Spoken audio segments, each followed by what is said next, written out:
series by Jennifer Lynn Barnes, and that's called All In, and this was my most highly anticipated read of the month because I read 2 of the books a couple of months ago, and this one wasn't on Kindle.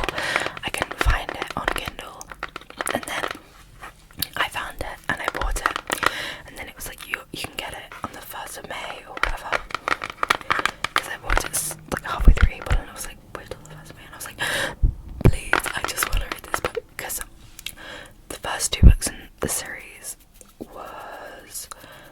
they were both 5-star reads, and this one was a 4-star, maybe because I had the flow of the other 2, because I went from the first book to the second one, and then I had to wait a whole couple of months for the third one, aka All In.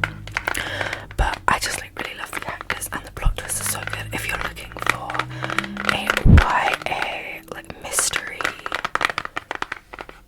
this is so good. Let me read you the synopsis from guys, my Kindle just dropped on the floor. Let's see if it's broken. No, but these things are sturdy. Okay, if we go to my book journal, and I'll do a book journal at the end of the year. So when in 7 months, come back for a book journal. If I go to the all-in synopsis, let me just read you this. After a string of brutal murders in Las Vegas, Cassie Hobbs and the Naturals are called in to investigate. These murders seem baffling, even with the team's unique profiling talents, because unlike many serial killers, this one uses different methods every time. So yeah, that was a 4-star for me. It just didn't have the 5-star feel, and if it doesn't have the 5-star feel, it can't be a 5-star. Okay, the next book that I read was an actual physical copy. One of the 2 physical copies I read this month out of 7, and that was A Court of Mist and Fury, which, if you're not aware, is the second book in the Court of Thorns and Roses series, which is a fantasy Beauty and the Beast retelling. And I read that one in January, and I bought this in Waterstones, and I had to go back and get it. So I did do some tapping, just of good bits, or she repeated a word a lot of times. I'm not going to say it because it's a bad word and I'll get demonetized, and also if my parents are watching this they'll be like, Lola, what are you saying that for? But if you really want to know, look at my Goodreads, and I've counted how many times she said the word, and I've tapped it. So this is how many times she said the word. This is A Court of Mist and Fury. The tapping on the cover sounds really nice.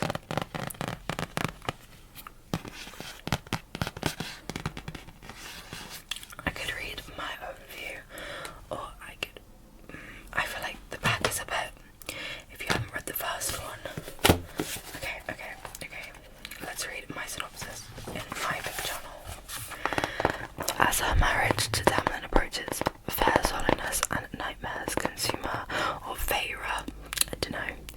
She finds herself split into two, one with the High Lord of the Night Court and one with the High Lord of the Spring. So yeah, and it was so good. It was 5 stars.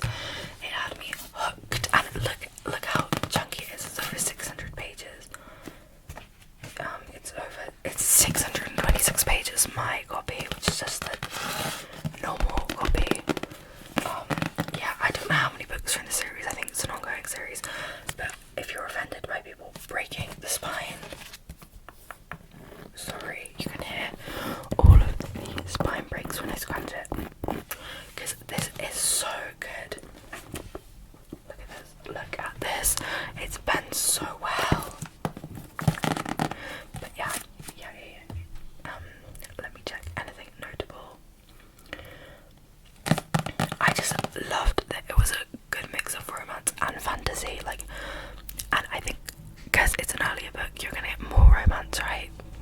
And then the final build up is gonna be near the end, which is what normally happens. But yeah,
a synopsis, my review, and then I do like the title drawn again. But you'll see it at the end of the year if you subscribe, and then wait till the end of the year. And also maybe I'll do something like that on my Patreon for my Patreons if you want to subscribe to my Patreon and get more content. Link in the description. Okay, so the next book that I read was also on my Kindle, and it was a 5-star book, and that was The Brothers Hawthorne by Jennifer Lynn Barnes. See, I'm literally such Jennifer Lynn Barnes girly. She is me, I am her. She writes really good books, and The Brothers Hawthorne, if you don't know, is the 4th book in the Inheritance Game series, which is a series that I read last year, and I loved. All of the books were 5 stars, and this book came out a few months ago, maybe 6 months ago now, and I only just got it on my Kindle because I wasn't that obsessed. I liked how the series ended, so I didn't need more, but I read it anyway, and I loved it. And wait, let me read you my review because it's really short. It's very short. It's 3 words on Goodreads. I have a big one in my journal, but wasn't. Oh, why is that so loud? Wasn't bored once. I wasn't bored once. If you know this series, this is two-point perspective of Jameson Hawthorne, and Grayson Hawthorne, 2 brothers, and it's like their extra little stories. And the original series followed Avery, so it was nice seeing someone else's perspective, and also both of the perspectives were so like interesting. And I think it's not the last one in this series, if I'm correct. It went from a trilogy to a trilogy plus what is this? A prequel to a full-on series, and I'm so excited. I'm not sure if I've got that far in my book journal. We'll see. I think I just got there. Yeah, I didn't do the synopsis, so let me read the synopsis on Goodreads, and I'll just read a bit. So Grayson Hawthorne was raised as the heir apparent to his billionaire grandfather, taught from the cradle to put family first. Now the great Tobias Hawthorne is dead, and his family disinherited, but some lessons linger. While Grayson's half-sisters find themselves in trouble, he swoops in to do what he does best, take care of the problem efficiently, effectively, and mercilessly, and without getting bogged down in emotional entanglements. And then Jameson Hawthorne is a risk-taker, a sensation-seeker, a player of games. When his mysterious father appears and asks for a favour, Jameson can't resist the challenge. Now he must infiltrate London's most exclusive underground gambling club, which caters to the rich, the powerful, and win an impossible game of greatest stakes.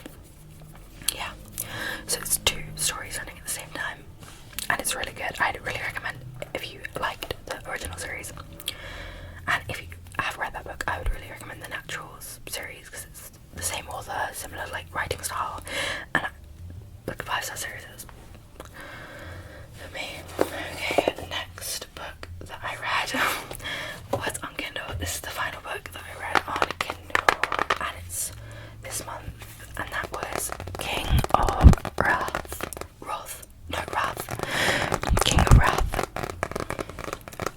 which is the first book in the King of Sin series, and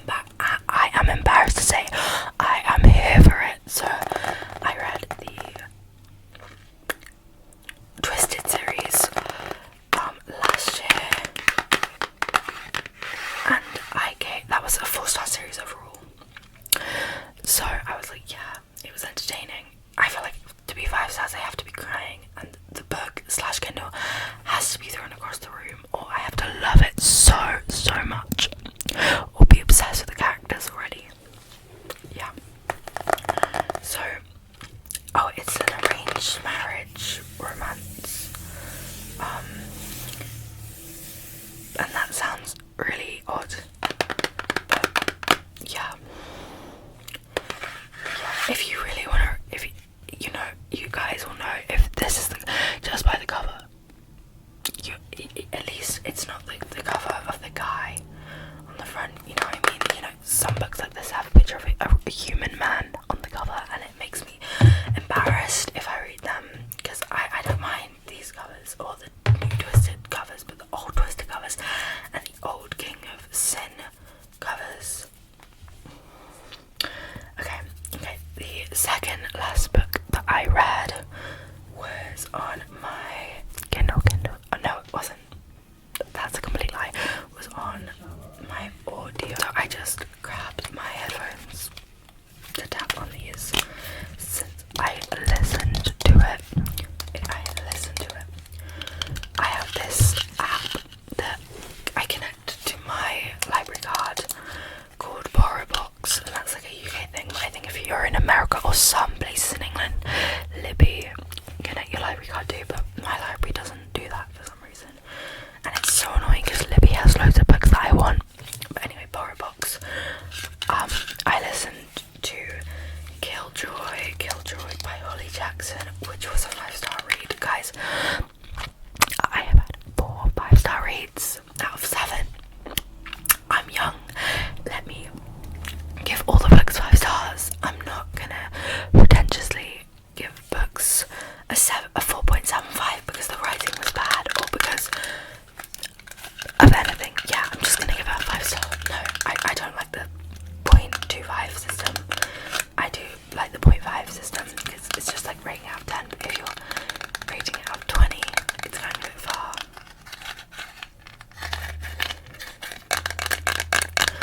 Okay, so Killjoy by Holly Jackson is the prequel to the Good Girls Guide to Murder series, which was a 5-star series for me. I think the first 2 books were 5 stars and the last one was 4.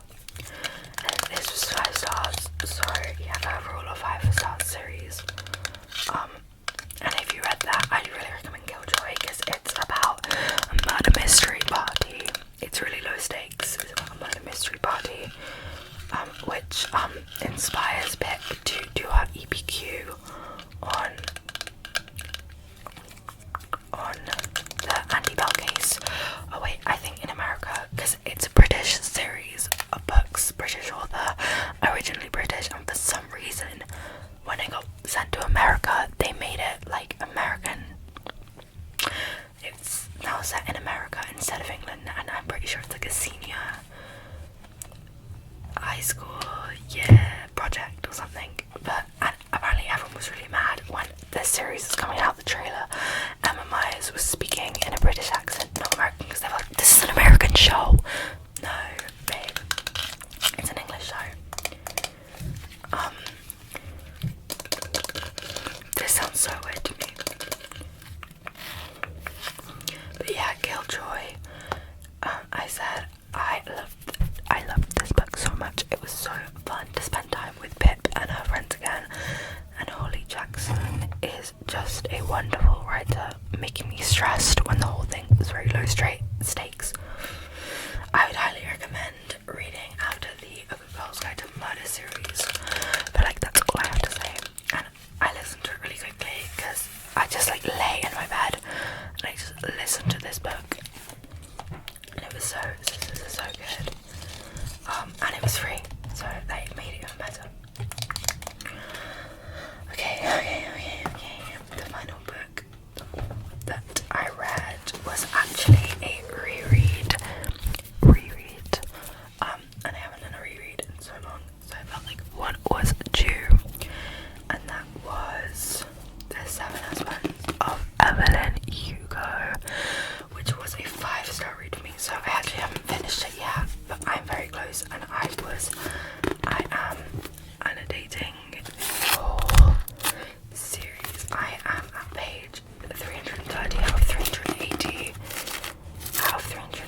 So the back of this book is going to be much less aesthetically pleasing than this.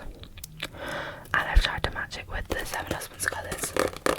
But the Seven Husbands is The Seven Husbands of Evelyn Hugo by Taylor Jenkins Reid, one of my favourite authors. Most of her books were 5 stars to me, if not all. I think I've read, I think I've read 5 of her books and all of them have been 5 stars. Sue me. So if I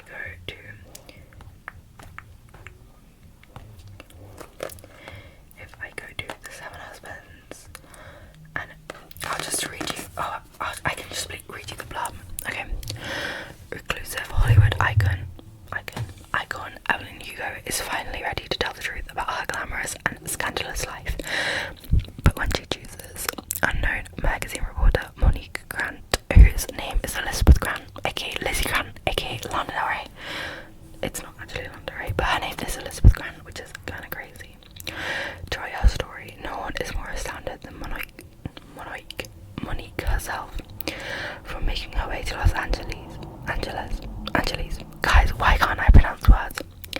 In the 1950s to leaving show business in the 80s, and of course the 7 husbands along the way, Evelyn unspools a tale of ruthless ambition, unexpected friendship, and a great forbidden love. But as Evelyn's story nears its conclusion, it becomes clear that her life intersects with Monique's own in tragic and irreversible ways. So yeah, it's such a good book. I read it, I think, 2 years ago, and I gave it 5 stars. And it's one of my favourite books, and it still is. And I really recommend Taylor Jenkins Reid writes really good books about famous people, and Evelyn Hugo, it's like fictional famous people, is a huge actress, a star. And yeah, I really recommend it. I feel like it's a lot of dialogue, and it's really quick paced. So yeah. Okay. That is the end of my monthly May book wrap up. If you want to see more content, I post every Wednesday and every Sunday, but I didn't post last Wednesday because I felt so